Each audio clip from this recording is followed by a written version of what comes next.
Binomo में आपका स्वागत है। वित्तीय बाजारों में ट्रेड करें और अनुभव प्राप्त करें। $1000 का मुफ्त डेमो खाता अभी आजमाएं। आइए अगली खबर के साथ आगे बढ़ते हैं। फ्रॉड किसी के साथ भी हो सकता है, कहीं भी हो सकता है और कोई भी आपके साथ फ्रॉड कभी भी कर सकता है और इसीलिए आपका सतर्क रहना बहुत ज्यादा जरूरी है। लेकिन लोग निजी तौर पर तो सावधानी बरत सकते हैं, लेकिन अगर धोखा संस्थान के साथ होने लगे तो कैसा हो। उत्तर प्रदेश में एक ऐसे ही रैकेट का भंडाफोड़ हुआ जो बैंक को चूना लगा रहा था। ये लोग एटीएम में छेड़खानी करते थे और बैंक से फर्जी शिकायत करके अपने खाते में पैसा डलवाते थे। जब तक बैंक वालों को मालूम चला तब तक 237 खातों के जरिए करोड़ों की चीटिंग हो चुकी।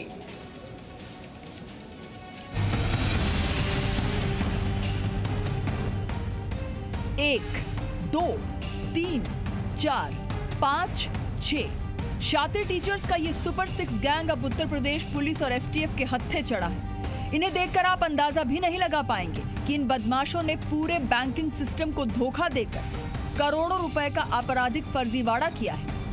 ये कभी दिल्ली में वारदात करते थे, कभी लखनऊ के एटीएम में चाल चलते थे, कभी मुंबई में एक्टिव होते थे, तो कभी गुरुग्राम के एटीएम से शातिराना वारदात को अंजाम देते थे।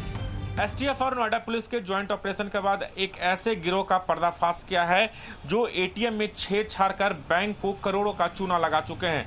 6 लोगों को गिरफ्तार किया। बताया जा रहा है प्रत्यूष नाम का शख्स है जो इसका मास्टरमाइंड है। कानपुर के रहने वाले सारे अपराधी हैं और नोएडा में इस तरह की वारदात को अंजाम देते थे। सबसे पहले बताते हैं कि कैसे एटीएम के जरिए छेड़छाड़ होती थी, पैसे निकाले जाते थे।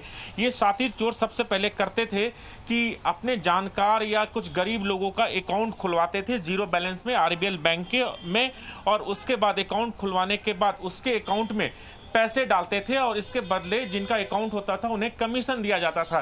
पैसे जैसे अकाउंट में डालते था उसके बाद एटीएम में छेड़छाड़ करते थे। जैसे ही आप यहां पर एटीएम मशीन कार्ड डालते थे, उसके बाद पिन नंबर डालने के बाद जैसे ही ट्रांजैक्शन होता था वैसे इस फ्लिप को ऊपर कर दिया जाता था और पैसे बाहर निकल जाते थे। तब तक फ्लिप को ऊपर रखा जाता था और पैसे बाहर आने के बाद यहाँ पर शो करता था कि वो पैसा डिक्लाइन हो गया और ऑटोमेटिकली बैंक उस अकाउंट में उतना ही पैसा डाल देते थे। और इस तरीके से 237 अकाउंट के बारे में पुलिस को पता चला है कि अकाउंट से फ्रॉड किया गया, बैंक को चूना लगाया गया, करोड़ों का चूना लगाया। फिलहाल इस पूरे मामले में पुलिस जांच शुरू कर दी है और कुछ और आरोपियों की तलाश कर रही है।